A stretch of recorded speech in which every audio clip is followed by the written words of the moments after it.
आप देख रहे हैं गौरव भारत और मैं हूं आपके साथ विदिशा। रीवा के सेमरिया से कांग्रेस विधायक अभय मिश्रा आज एसपी कार्यालय पहुंच एसपी को ज्ञापन सौंपते हुए पुलिस और प्रशासन पर गंभीर आरोप लगाए। उन्होंने इस दौरान कहा कि रीवा के लोग कोरेक्स सिटी के नाम से जानते हैं क्योंकि यहां सबसे ज्यादा कोरेक्स बेची जाती है। उन्होंने कहा कि पुलिस के संरक्षण में यहां अवैध कारोबार फल फूल रहे हैं। सेमरिया में बाजार बैठकी के नाम पर गुंडे बदमाश मनमाना वसूल रहे हैं। कई बार कलेक्टर को शिकायत की गई लेकिन कोई भी सुनने को तैयार नहीं। रीवा में चल रहे अवैध धंधों में प्रशासनिक अधिकारियों के पैसे लगे हुए हैं। सेमरिया विधायक के आरोपों पर रीवा एसपी विवेक सिंह ने कहा कि पुलिस पर आरोपों की जांच कराकर उचित कार्रवाई की जाएगी। हाँ, देखिए, मैं जब चुनाव लड़ा था सेमरिया में तो वहाँ पर बाजार बैठकी के नाम पर विभागीय बाजार बैठकी है, लगातार 3 महीने मात्र 3,300 रुपये प्रतिदिन फिक्स पैसा जमा हुआ और बैठकी का और वसूले जा रहे हैं 60,000। विभाग का जो एक अधिनियम आया उसमें एक और बीच में गजट नोटिफिकेशन आया था कि हर त्रैमासिक और छमाही वहाँ पर जो लोकल सब्जी वाले दुकान वाले हैं उनको राशि मान दी जाएगी। लेकिन वहाँ पर स्थानीय अपराधी जिनका लंबा पुलिस ट्रैक रिकॉर्ड है वो कर्मचारियों के जगह पर उनके द्वारा अवैध वसूली व्यापक पैमाने पर की जा रही। सब्जी वाले सब्जी नहीं बेच पा रहे, कुछ वहाँ दूध वाले यादव वहाँ दूध नहीं बेच पा रहे। जो वहाँ से ट्रक गुजरते मार मार के 300-300 रुपये लिए जा रहे हैं। रोज़ मारपीट होती है, पुलिस को हफ्ता बंधा हुआ है और वहाँ मात्र 3,300 रुपये जमा होता है जबकि 60,000 वसूली होती है। उसी का परिणाम था कि नगर पंचायत से मैं अकेला 2900 वोट से लीड किया और जो हमारे जीत का कारण बना। अभी मैं कल गया था राजीव गांधी जी के पुण्य स्मृति पर, वहाँ पर कार्यक्रम था। लोग पूरे इकट्ठे होकर चीख मार रहे थे कि आपको वोट देने का क्या मतलब, जब आज भी उसी तरह की लूट जारी। और हमारे यहाँ के उप मुख्यमंत्री महोदय माननीय शुक्ला जी से जुड़े हुए उनके कुछ रिश्तेदार और यहाँ के कुछ आपराधिक तत्व जो उनके साथ रहते हैं उनके द्वारा वहाँ पर अवैध वसूली की जा रही है और प्रशासन का पूरा संरक्षण है।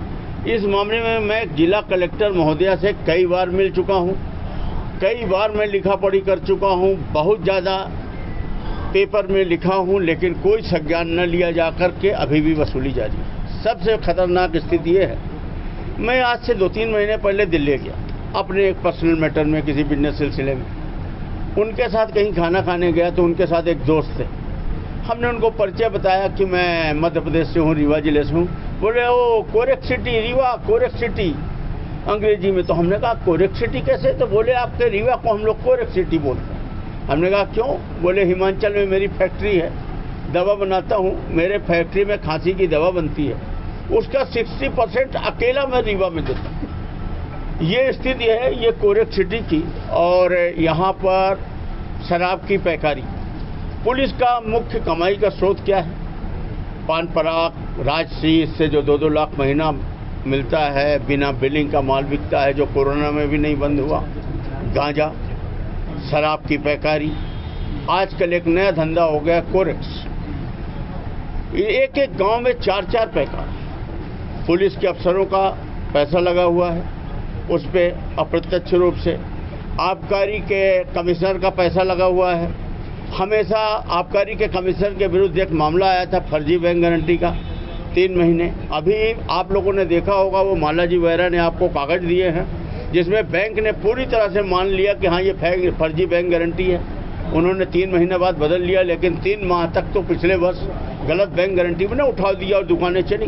कलेक्टर महोदया क्यों कार्रवाई नहीं करता? जबकि एग्रीमेंट कौन साइन करता है? कलेक्टर के हस्ताक्षर से निष्पादित होता है एग्रीमेंट। इससे स्पष्ट प्रतीत होता है कि कहीं न कहीं कलेक्ट्रेट का, कलेक्टर महोदया का, कलेक्टर ऑफिस का संरक्षण प्राप्त। नशे के खिलाफ ये बोला कि पुलिस अधिकारियों के साथ मिलकर ये काम कर रहे हैं तस्कर, तो क्या कहते हैं आप इस मामले? अभी माननीय विधायक सिमरिया जी आए थे यहाँ पे और उन्होंने एक पत्र दिया है और उसमें उन्होंने ये भी बोला है कि कुछ आरोप उसमें लगाए हैं पुलिस और बाकी कुछ विभागों पे। और उसमें जो उन्होंने बताया है कि कहीं ना कहीं पुलिस की संलिप्तता शराब के उसमें है और कहीं ना कहीं कोरेक्स में भी प्रभावी कार्रवाई नहीं हो रही है। तो इसको लेके उनको आश्वस्त किया गया है कि कहीं से भी संलिप्तता नहीं रहेगी पुलिस की। अगर कहीं पाई जाती है तो उसमें कार्रवाई की जाएगी। लगातार कोरेक्स पे हम कार्रवाई करते जा रहे हैं और कहीं पे भी इस प्रकार से अवैध काम होंगे उनके खिलाफ कार्रवाई लगातार की जाएगी। कहा जाता है कि कारोबारी जो नशा क्या कर रहे हैं उनके साथ पुलिस का शेयर है, तो क्या इसकी जांच की जाएगी? कौन अधिकारी है? निश्चित रूप से जांच की जाए। पहली चीज़ तो क्या शहर जो लगाया गया आरोप वो सही है कि नहीं है, वो सही चीज़ जांच की जाएगी, और यदि कुछ पाया जाता है तो उसमें कार्रवाई की जाएगी।